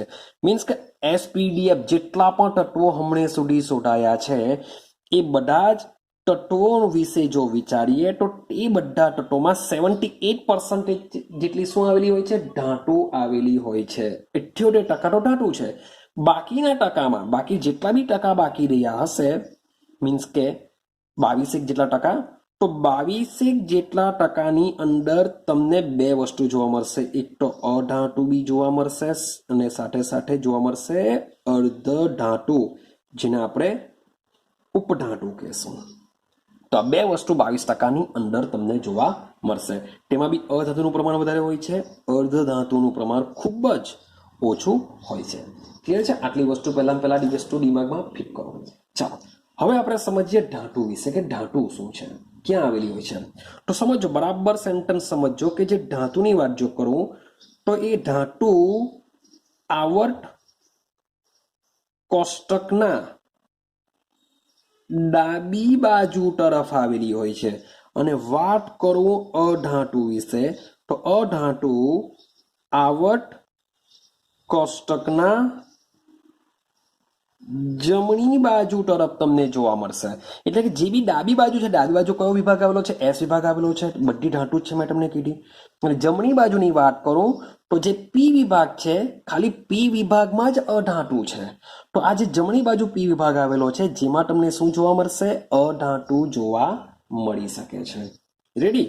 ચાલો હવે એક બીજો કન્સેપ્ટ તમને કેમ બરાબર સમજવાનો વાત કરજો કે આ તો વાત થઈ ગઈ આવટમાં. હવે આવટ અને સમૂહની વાત કરીએ. આ તો ખાલી વિભાગની વાત થઈ કે કઈ બાજુ ધાતુ આવેલી છે, કઈ બાજુ અધાતુ આવેલી છે. હવે બે સેન્ટેન્સ કેવું. પહેલા વાત કરું છું આવટ વિશે. યાદ રાખજો કે આવટમાં ડાબી બાજુથી આપણે ક્યાં જઈએ? જમણી બાજુ જઈએ. આવટમાં ડાબી બાજુથી જમણી બાજુ જઈએ તેમ અધાતુપણાનો ગુણ ધર્મ વધે. યાદ રાખજો સેન્ટેન્સ કે આવટમાં ડાબી બાજુથી જમણી તરફ જઈએ તેમ અધાતુપણા મીન્સ કે જમણી બાજુ તમને અધાતુ જોવા મળશે વધારે અને ડાબી બાજુ તમને ધાતુ જોવા મળશે. એટલે કે જેમ જેમ ડાબી બાજુથી જમણી તરફ જતા જશું તેમ તેમ તત્વોની અંદર અધાતુપણાનો ગુણધર્મ વધતો જશે. એટલે કે એસ વિભાગ ટોટલી ધાતુ, પછી આવશે ડી, પછી જેમ જેમ પીમાં જશું તો પીમાં તમને થોડી ધાતુ જોવા મળશે શરૂઆતમાં, પછી જેમ જેમ જમણી બાજુ જતા જશું તેમ તેમ તેમાં અધાતુપણાનો ગુણધર્મ વધતો જશે. એટલે કે જમણી બાજુના જે તત્વો છે એ કેવા બની જશે? અધાતુ બની જશે. તમે જમણી બાજુ જોશો તો ફ્લોરિન છે, ક્લોરિન છે, બ્રોમિન છે, બધા અધાતુ હોય છે. આઈડિયા આવે છે? એની બાજુનો બી સમૂહ લઈ લેવો, તેમાં બી તમને અધાતુ જોવા મળશે. આઈડિયા આવી? ચાલો વાત કરીએ સમૂહમાં. સમૂહમાં ઉપરથી નીચે તરફ જઈએ. ઉપરથી નીચે તો ઉપરથી નીચે તરફ જઈએ તેમ તેમ ધાતુપણાનો ગુણધર્મ ભાઈ વધે છે. તો ભાઈ એસ વિભાગમાં તો કોઈ પ્રોબ્લેમ નથી કારણ કે શરૂઆતમાં બી ધાતુ આવેલી છે, પણ લિથિયમ કરતા પણ તમે એ જ સમૂહમાં નીચે તરફ જશો તો લિથિયમ કરતા નીચેના તત્વોમાં ધાતુપણાનો ગુણધર્મ એના કરતા પણ વધારે જોવા મળશે. તો એ તો ધાતુ છે, તેમ છતાં બી ધાતુમાં વધારો થાય. તો પી વિભાગની વાત કરીએ. પી વિભાગમાં શું થવાનું કે ભાઈ ફ્લોરિન લઈ લો, ક્લોરિન લઈ લો, બ્રોમિન લઈ લો, આયોડિન લઈ લો, આ બધી જ અધાતુ છે. બાજુનો લઈ લઈએ, મીન્સ કે બાજુનો સમૂહ લઈ લઈએ. ઓ, સનમ, સેન્ડલ, ટેરે, પાઉમે. તો આ છે અધાતુ, આ છે અધાતુ. નીચે પોલોનિયમ છે, ધાતુ છે. સમજો આ મેટલ છે, આ જે છે ઓક્સિજન, સલ્ફર, એ કોણ છે? નોન મેટલ છે. નોન મેટલ એટલે કે આ અધાતુ છે, આ ધાતુ છે. કારણ કે ઉપરથી નીચે તરફ જઈએ તેમ તેમ શું થશે? ધાતુપણાનો ગુણધર્મમાં વધારો થશે. માટે પી વિભાગમાં પણ તમને ઉપર થોડી ઘણી અધાતુ જોવા મળશે, નીચે ધાતુ. પાછા જેમ જેમ આપણે ડાબી બાજુ આવીશું, મીન્સ કે આ સમૂહ છે 17મો, આ સમૂહ છે 16, તમે 15મા સમૂહ પાસે જશો, 14મા સમૂહ પાસે જશો, 13મા સમૂહ પાસે જશો તો ડાબી બાજુ જશો તેમ તેમ પણ તમને પાછું ધાતુ જોવા મળશે ને નીચે બી ધાતુ જોવા મળશે. તો મે બી 13મા સમૂહની અંદર તમે બોરોન લઈ લો. બોરોન છે તે બોરોન ખાલી અધાતુ છે. તો એલ્યુમિનિયમથી લઈને જે બીજી બધી છે તેમાં ધાતુના લક્ષણ વધારે હોય છે. 13મા સમૂહમાં માત્ર બોરોન જ અધાતુ છે. બાકી એલ્યુમિનિયમ લઈ લો, ગેલિયમ લઈ લો, ઇન્ડિયમ, થેલિયમ, આ બધા કેવા જોવા મળશે? ધાતુ જોવા મળશે. સેમ 14મા સમૂહમાં કાર્બન લઈ લો, તમને શું જોવા મળશે? અધાતુ જોવા મળશે. પણ સિલિકોન, કાસી, ગેલી, શંકર પાર્વતી નીચે તરફ જશો તેમ તેમ ધાતુપણાનો ગુણધર્મ વધે છે. રેડી?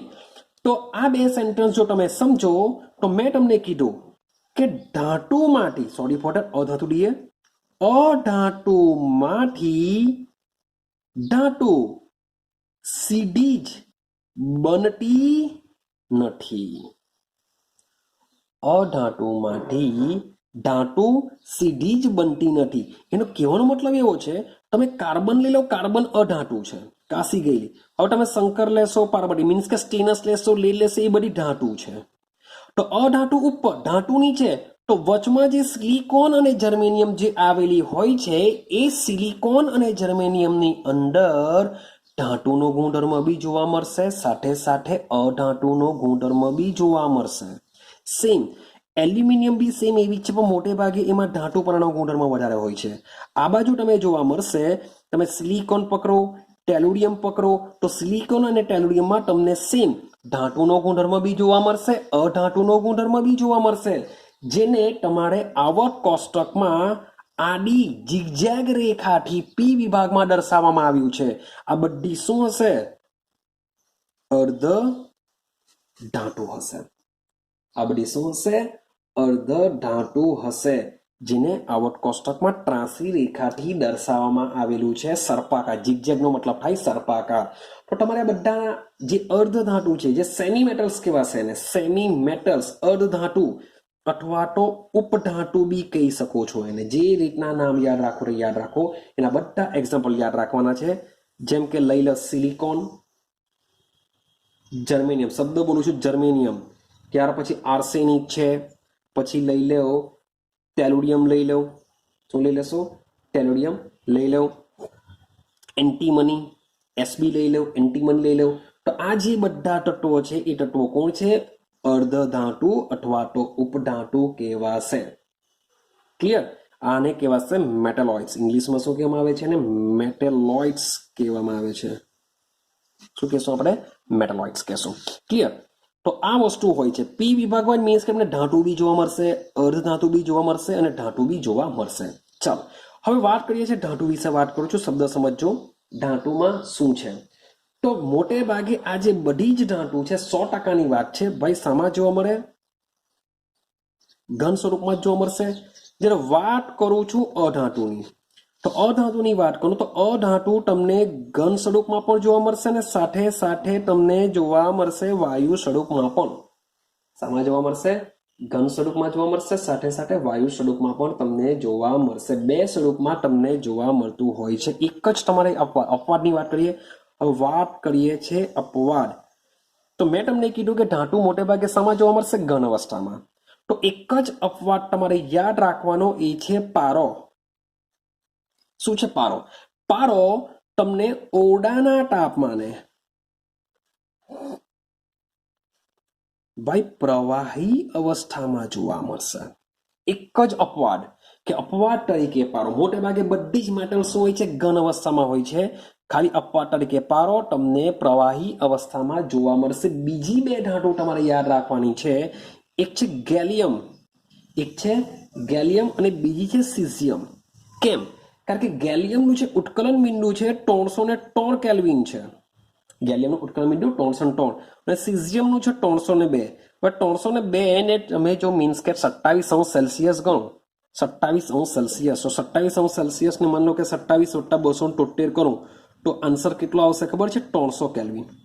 તો મોટે ભાગે આપણે અહીંયા ટેમ્પરેચર 27° સેલ્સિયસ હોય છે, 300 કેલ્વિન, પણ 27 તો રૂમ ટેમ્પરેચર હોય છે. ઉનાળામાં વિચારો કેટલું ટેમ્પરેચર આપણે અહીંયા વધી જતું હોય છે.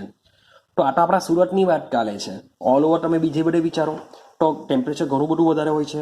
બટ તમને ગેલિયમ અને સીઝિયમ જે ઉત્કલન બિંદુ ઘણા ઓછા ધરાવે છે, આ લોકો બી તમને મીન્સ કે આટલું જો ટેમ્પરેચર હોય 300 to 302, તો આ લોકો પર તમને શામાં જોવા મળશે? પ્રવાહી અવસ્થામાં જોવા મળી શકે. મીન્સ કે 3 અપવાદ તરીકે તમારે યાદ રાખવાના છે.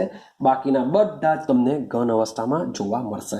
હવે ઘન અવસ્થાની અંદરની જો ઘન અવસ્થાની લાક્ષણિકતાની વાત કરીએ તો તમે ઓલરેડી ભણીને આવ્યા છો કે જે ઘન પદાર્થો છે ભાઈ બધા અણુઓ વ્યવસ્થિત ગોઠવાયેલા હોય છે, ચોક્કસ આકાર હોય છે, ચોક્કસ કદ હોય છે. હા કે ના ભાઈ? રણકાર ઉત્પન્ન કરી શકે, ખેંચીને તાર બનાવી શકાય, ટીપીને પતરા બનાવી શકાય. તો આ બધી એના સામાન્ય ગુણધર્મ છે જે બધામાં હોય જ છે. એ બધી હું વાત બહુ કરતો નથી. અને વાત કરીએ અધાતુ, તો અધાતુની બી વાત કરીએ તો અધાતુમાં શું થશે? તમને ઘન અવસ્થામાં બી જોવા મળશે, વાયુ અવસ્થામાં બી જોવા મળશે. એક અપવાદ તરીકે યાદ રાખવાનું છે તમારે બ્રોમિન, બીઆર. તો આ જે બ્રોમિન છે, BR2 છે, એ તમને પ્રવાહી અવસ્થામાં મોટે ભાગે જોવા મળશે. એકચ્યુઅલી વાયુ તો હોય જ છે, પણ મોટે ભાગે શું હોય છે? બ્રોમિન જળ એકચ્યુઅલી પ્રવાહી અવસ્થામાં તમને જોવા મળશે. બ્રોમિન જળ. ક્લિયર? ચાલો હવે ધાતુ હોય તો ધાતુના ગલન બિંદુ કેવા હોય છે? ખૂબ જ ઊંચા હોય છે. ધાતુના ગલન બિંદુ કેવા હોય છે? ઊંચા હોય છે કમ્પેરિઝન ટુ અધાતુ. અધાતુના ગલનબિંદુ વાત કરું છું, ગલનબિંદુ કેવા હોય છે? નીચા હોય છે. આમાં બી તમારે એક અપવાદ યાદ રાખવાનું છે. અપવાદ તરીકે છે કાર્બન અને બોરોન. તો કાર્બન અને જે બોરોન છે એના જે ગલનબિંદુ છે કેવા હોય છે? ઊંચા હોય છે. આ બેના ઊંચા હોય અપવાદ તરીકે. બાકી બધી જ અધાતુના ગલનબિંદુ કેવા હોય છે? નીચા હોય છે. માત્ર જે અપવાદ છે, અપવાદ જ મોટે ભાગે એક્ઝામમાં તમને પૂછે. કારણ કે જે સીધું સિમ્પલ હોય તે નહીં પૂછે, જે અપવાદ હોય તેને જ મોટે ભાગે પૂછતા હોય છે. તો જે અપવાદ છે એના પર બરાબર કોન્સન્ટ્રેટ તમારે કરવું પડશે. ક્લિયર છે? સેમ અધાતુ કેવી હોય છે? બધી બરડ હોય છે. બરડનો મતલબ શું થાય કે તમે જો એના પર મારો અથરો મારો તો એ તૂટી જશે, એ શું થશે? બ્રેક થઈ જશે. એટલે કે કેવી હોય છે? બરડ હોય છે. તેને ખેંચીને તાર કે ટીપીને પતરા જેવું કંઈ પણ બનાવી શકાતું નથી. તો આટલી ઇન્ફોર્મેશન તમારે યાદ રાખવાની છે. ધાતુ ક્યાં આવેલી હોય છે? અધાતુ ક્યાં આવેલી છે? પછી ઉપધાતુ ક્યાં છે? ધાતુની લાક્ષણિકતા કેવી હોય છે? અધાતુની કેવી હોય છે? એ બધું તમારે થોડુંક યાદ રાખવા જેવું છે. ક્લિયર છે? ચાલો, તો આના પરથી એક ક્વેશ્ચન હું તમને કહું, તેને આપણે સોલ્વ કરવાનો પ્રયત્ન કરીએ. સમજો. તો કોયડો નંબર 1 કોયડો આપેલો છે 3.4 અને તમને ધાતુ આપેલી છે. એક તો સિલિકોન આપેલી છે, સિલિકોન આપેલું છે, બેરિલિયમ આપેલું છે, મેગ્નેશિયમ આપેલું છે, સોડિયમ આપેલું છે અને ફોસ્ફરસ આપેલું છે. અને કીધેલું છે કે આ તત્વોને તેમના ધાત્વીય ગુણ પ્રમાણે ચડતા ક્રમમાં ગોઠવો. ચડતો ક્રમ શું ગોઠવું? ચડતા ક્રમમાં ગોઠવો. ચડતો ક્રમનો મતલબ શું થાય? ધાત્વીય ગુણનો ચડતો ક્રમ. એટલે કે જે ધાત્વીય ગુણ જેમાં ઓછો હોય તે પહેલા લખો, પછી એના કરતા વધારે, એના કરતા વધારે, એના કરતા વધારે. કેટલાક છોકરાઓ એક્ઝામમાં શું કરાવો? ચડતો ક્રમ કે ઉતરતો ક્રમ પૂછેલો તો ખાલી, ચલો તમને પહેલા હું બતાવી દઉં પછી સમજાવું. તો આને કેવી રીતના સોલ્વ કરવાનું છે એ સમજો. તો આપણી પાસે બે સિસ્ટમ છે. શું સિસ્ટમ છે? કે સમૂહની વાત ચાલે છે. સમૂહમાં ઉપરથી નીચે તરફ જઈએ તેમ ધાતુપણાનો ગુણધર્મ વધે. હમણાં જ તમને મેં વાત કરી. ભાઈ શબ્દ બોલું છું આવટ. આવટમાં ડાબી બાજુથી જમણી તરફ છે. ડાબીથી જમણી બાજુ જઈએ તેમ તેમ અધાતુનો ગુણધર્મ વધે છે. આ બે સેન્ટેન્સ દિમાગમાં ફિટ કરો. હવે આપણા જે તત્વો છે એ તત્વોને આપણે ગોઠવવાનો પ્રયત્ન કરીએ. ભાઈ ચેક કરો, બેરિલિયમનો નંબર હોય છે 4. નંબર લખી દઈએ બધા. નંબર એટલે ભાઈ પરમાણુ ક્રમાંક. મેગ્નેશિયમ કેટલો હોય છે? 12. સોડિયમ 11. સિલિકોન 14. ફોસ્ફરસ 15. તો જેટલા બી આવર્તના તત્વો છે એ આવર્તના તત્વોને પહેલા ગોઠવી દઈએ. ચાલો ભાઈ, તમારે તો ખાલી ચડતો ક્રમ આપવાનો છે. આ બધી વસ્તુ રફ પેજમાં તમારે કરવાની છે. તો પહેલા કોણ આવશે? ભાઈ નંબર છે, હું 11 થી ચાલુ કરું. સોડિયમ. પછી બાજુમાં કોણ આવશે? મેગ્નેશિયમ આવશે. બાજુમાં કોણ આવશે? સોરી ફોર ધેટ, માંથી નંબર લખાઈ ગયો. સિલિકોન આવશે. 15 નંબર પર કોણ આવશે? ફોસ્ફરસ. ભાઈ 12 કે એલ્યુમિનિયમ આપ્યો નથી. રેડી છે? એલ્યુમિનિયમ તમને નથી, ભલે નહીં આપ્યો હોય, આપણે તો જેટલા આપેલા છે એને જ ગોઠવવાના છે. તો આ રીતના હોય છે. રેડી? ચાલો હવે સમજો, આપેલું છે બેરિલિયમ. હવે બેરિલિયમ જે તત્વ છે એ બેરિલિયમ સીધો ક્યાં આવશે? આ બાજુ આવશે. સોરી ફોર ધેટ, બેરિલિયમ આલોકો કરતા ઉપર આવશે. હા કે ના? બેરિલિયમ શું કરશે? આલોકો કરતા ઉપર આવશે. કેમ? કારણ કે જો શબ્દ સમજો, લીના, સોડિયમ આવ્યો લીના, બાજુમાં શું હશે? બેરા મગન કાકા. થઈ ગયું? તો આ રીતના થશે. લીના કેરબ, બેરા મગન કાકા, અને એમજીની બાજુમાં એલ્યુમિનિયમ હશે, આની બાજુમાં સિલિકોન હશે, એની બાજુમાં ફોસ્ફરસ. આપણે એક કામ કરો, આને છોડી આને યાદ કરીએ. આ રીતના ગોઠવીએ. ચાલો, તો આ રીતના આપણા બધા તત્વો ગોઠવાઈ ગયા. બધા જ આવી ગયા. બેરિલિયમ, સિલિકોન, મેગ્નેશિયમ બધા આવી ગયા. હવે સમજો અને બરાબર સમજવાનો પ્રયત્ન કરો કે કેવી રીતના સોલ્વ કરીશું આપણે. તો ભાઈ સમૂહમાં ઉપરથી નીચે તરફ જઈએ તેમ તેમ ધાતુપણાનો ગુણધર્મ વધારે હોય. એટલે કે આ બાજુ મેટલ્સનો ગુણધર્મ વધારે હોય. હા કે ના? સેમ હું ખાલી ધાતુ માટે જ વાત કરું છું. અને જમણી બાજુથી ડાબી બાજુ આવો, જમણી બાજુથી ડાબી બાજુ આવો તો પણ મેટલ્સનો ગુણધર્મ વધારે હોય. તો એનો મતલબ એમ થયો કે સૌથી લોએસ્ટમાં લોએસ્ટ ભાઈ ફોસ્ફરસ આવશે. તો ફોસ્ફરસ સૌથી પહેલા પર આવશે. એમ બી ફોસ્ફરસ અધાતુ આવે. વાત કરીએ સિલિકોન. ચાલો, તો સૌથી વધારેમાં વધારે કોણ આવશે તે જોઈ લઈએ. ભાઈ લિથિયમ તો આપ્યો નથી. હા કે ના? આ બાજુ વધે, આ બાજુ વધે, એટલે બેરિલિયમ કરતા તો મેગ્નેશિયમમાં ઢાંટુપણાનો ગુણધર્મ વધારે હોય છે. બેરિલિયમ કરતા મેગ્નેશિયમમાં, હા કે ના? બેરિલિયમ કરતા મેગ્નેશિયમ, અને મેગ્નેશિયમ કરતા સોડિયમમાં વધારે હોય, કારણ કે આવટમાં જમણી બાજુથી ડાબી બાજુ જઈએ એટલે મેટલ્સપણાનો ગુણધર્મ વધારે. મેં શું લખેલું છે આવટમાં? ડાબી બાજુથી જમણી બાજુ. મેં લખેલું છે જમણી બાજુથી ડાબી બાજુ, તો આના કરતા ઉલટું, ઢાંટુપણાનો ગુણધર્મ વધારે હોય. તો મેગ્નેશિયમ કરતા સોડિયમ સૌથી વધારે, માટે સોડિયમ સૌથી ટોપ પર આવશે કે આમાં ઢાંટુપણાનો ગુણધર્મ સૌથી વધારે. રેડી છે? હવે સમજો, બેરિલિયમ ને મેગ્નેશિયમમાં મેં તમને કીધું કે ઉપરથી નીચે તરફ જઈએ તેમ ઢાંટુપણાનો ગુણધર્મ વધે, તો બેરિલિયમ કરતા મેગ્નેશિયમ, હા કે ના? તો સોડિયમ પછી કોણ આવશે? ભાઈ મેગ્નેશિયમ આવશે. હવે સમજો, મેગ્નેશિયમ અને આ બેની વાત કરીએ, એટલે મીન્સ કે ફોસ્ફરસ સૌથી છેલ્લે જ. હવે આ બેમાં કન્ફ્યુઝન થશે થોડુંક કે આનું શું કરીએ. મીન્સ કે આ તો બે લખી દીધા, સોડિયમ પછી આવશે મેગ્નેશિયમ. હવે મેગ્નેશિયમ પછી બે તત્વો છે, સિલિકોન અને બેરિલિયમ. તો કોને લખીએ? કે મેગ્નેશિયમ બાજુમાં સિલિકોન લખીએ, કે આવટમાં જઈએ, કે ઉપર જઈએ? તો ભાઈ સિલિકોન શામાં આવે છે? અર્ધ ધાતુમાં આવે છે. બેરિલિયમ ધાતુ, સોરી ફોર ધેટ, તમારો બેરિલિયમ તમારો શું છે? ધાતુ છે. તો સીધી સિમ્પલ વસ્તુ છે, મેગ્નેશિયમ પછી કોણ આવી જશે? તમારો બેરિલિયમ આવશે. આ શું છે? પછી આવશે સિલિકોન, કારણ કે સિલિકોન અર્ધધાતુ છે. ફોસ્ફરસ શું છે? આ અધાતુ છે, આ છે અર્ધધાતુ, આ બધી ધાતુ છે. તો આ રીતના તમે સમૂહમાં અને આવટમાં જો તમે ગોઠવી દેશો તો તમે આ પ્રકારના ક્વેશ્ચન સોલ્વ કરી શકશો. ક્લિયર છે? ચાલો, હવે એક નાનો અમથો પોઈન્ટ આપણે સમજાવું. એકચ્યુઅલી આ પોઈન્ટનું એમ કંઈ તમને કંઈ ક્વેશ્ચન પૂછાવાનું નથી, પણ તમને સમજાવો, કારણ કે હવે પછી જે આપણે સમજવાના છે તે બહુ ઇમ્પોર્ટન્ટ છે. કારણ કે ક્વેશ્ચન જે નીકળશે રાઇટિંગનો તે આ બધા ટોપિકમાંથી જ પૂછાવાનો છે એક્ઝામની અંદર. એ 100%ની વાત છે.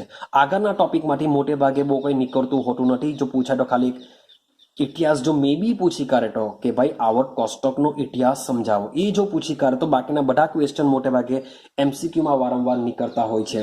હવેનો જે પછી જે મીન્સ કે નેક્સ્ટ વિડીયોમાં આપણે જે બનાવીશું એ એક્ઝામની દ્રષ્ટિએ ખૂબ જ કામ લાગતું હોય છે. તો તેને સમજવા માટે આપણે આ ખાલી સમજીએ છીએ. બાકી એક્ઝામની દ્રષ્ટિએ બહુ ટેન્શન નહીં લેતા, બહુ કામ લાગશે નહીં તમને. ચાલો હવે જોઈએ તત્વોના ગુણધર્મોમાં આવર્તી વલણ. મીન્સ કે તત્વોના ગુણધર્મો કેવી રીતના બદલાશે. તત્વોના ગુણધર્મોમાં આવર્તી વલણ સમજવાના છે. સમજો. હવે વાત કરીએ આવર્ત કોષ્ટક. વારસાની ચાલે છે આવર્ત કોષ્ટકની. આવર્ત કોષ્ટકમાં સમૂહની વાત ચાલે છે કે સમૂહમાં ઉપરથી નીચે તરફ, આ એરો સમજી લેજો, એરો જે દોરું એટલે કે ઉપરથી નીચે તરફ, એવું સમજી લેજો કે આવર્ત કોષ્ટકમાં સમૂહમાં ઉપરથી નીચે તરફ જઈએ, ઉપરથી નીચે તરફ, અથવા તો આવર્તની બી સેમ સાથે સાથે વાત કરીએ, આવર્તમાં જઈએ ડાબી બાજુથી જમણી તરફ જઈએ, ડાબી બાજુથી જમણી બાજુ, તેમ તત્વોના ગુણધર્મોમાં, તત્વોના ગુણધર્મો એટલે કે એમાં ભૌતિક બી આવી જશે, રાસાયણિક બી આવી જશે. ભાઈ ઘણી ભાતો જોવા મળે છે તમને, જુદી જુદી વેરિયસ પેટર્ન્સ જોવા મળશે, ઘણી ભાતો જોવા મળે છે. કેવી રીતના સમજો ભાઈ. એક જ આવર્તમાં કોઈ બી એક આવર્ત લઈ લો, તો કોઈ બી એક આવર્તની અંદર હું વાત કરું છું રાસાયણિક પ્રતિક્રિયાત્મકતાની, એટલે કે રિએક્શન કરવાની ઝડપ. તો રાસાયણિક પ્રતિક્રિયાત્મકતાનું વલણ જો જોઈએ તો સમૂહ એકની શું છે? ધાતુ છે, એમાં તમને વધુ જોવા મળશે. ભાઈ કોષ્ટકની મધ્યમાં જશું, મધ્યમાં તમને જોવા મળશે પ્રતિક્રિયાત્મકતા ઓછું, અને સાથે સાથે સમૂહ 16 થી સમૂહ 17 બાજુ જઈએ તેમ તેમ પ્રતિક્રિયા પાછી વધુ થાય. કે શરૂઆતમાં વધુ, મધ્યમાં ઓછી જોવા મળે, પછી પાછી 16 અને 17માં સમૂહમાં પ્રતિક્રિયાત્મકતા તમને ખૂબ જ વધારે જોવા મળે છે. આ જે વસ્તુ કેવું છું એ માત્ર ને માત્ર એસ ને મોટે ભાગે પી વિભાગની તમને વાત ચાલે છે. પ્રતિનિધિ તત્વોની વાત કરું છું કે એસ વિભાગમાં પ્રતિક્રિયાત્મકતા વધારે હોય, પી ભાઈ 13, 14, 15, 16, 17 બહુ બધા સમૂહનો બનેલો છે, જેમાં 16 અને 17માં પ્રતિક્રિયાત્મકતા પાછી 16 કરતા 17 ની વધારે. 13 ઓછી, 14 એના કરતા વધારે, 14 કરતા 15 વધારે, 15 કરતા 16 વધારે, 16 કરતા 17 વધારે. આ રીતના મીન્સ કે તમને એક પેટર્ન્સ જોવા મળતી હોય છે. પાછું સમૂહમાં, આ જ સમૂહમાં કોઈ પણ સમૂહમાં ઉપરથી નીચે તરફ જશો તેમ તેમ ફરીથી પાછી પ્રતિક્રિયાત્મકતા વધે. તો એસ સમૂહમાં ઉપરથી નીચે તરફ જતા પ્રતિક્રિયાત્મકતા વધતી જાય છે. સેમ સમૂહ નંબર 17 ની વાત કરીએ તો સમૂહ નંબર 17 માં પાછી પ્રતિક્રિયાત્મકતા ભાઈ ઘટે. સમૂહ 17 માં શું થશે? પ્રતિક્રિયાત્મકતા વધે. એ જ સમૂહ 13 માં કમ્પેરિઝન કરું તો સમૂહ 13 માં પ્રતિક્રિયાત્મકતા શું થશે? પાછી વધે. કેમ આવું બધું જોવા મળે?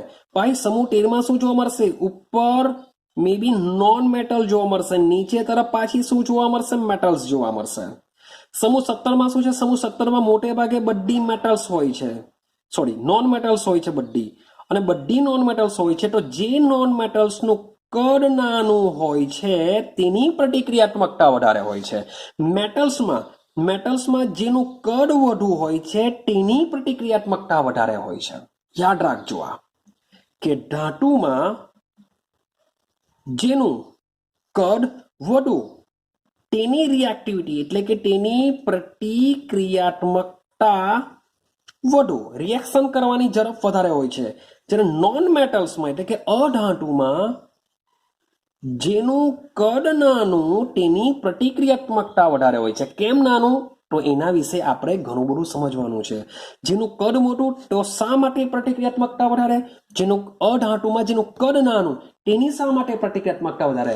તો આવા બધા જ ક્વેશ્ચનો આપણે હવે પછી સોલ્વ કરીશું. આ બધા જ ક્વેશ્ચનો આધાર રાખે છે પરમાણુના બંધારણ ઉપર.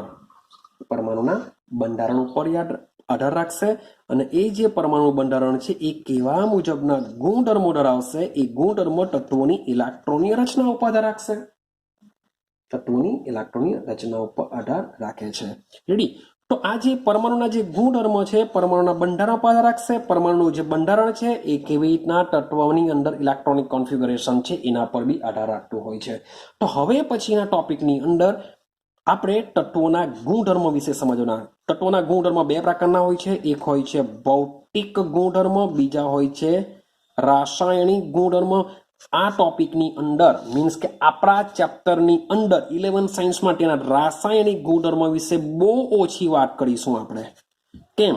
કારણ કે જ્યારે આપણે, મેં તમને પહેલા જ વાત કરી કે બધાના આપણે ઇન્ડિવિજ્યુઅલ ચેપ્ટર આપેલા છે, એસ વિભાગ, પી વિભાગ, ડી વિભાગ, એફ વિભાગ.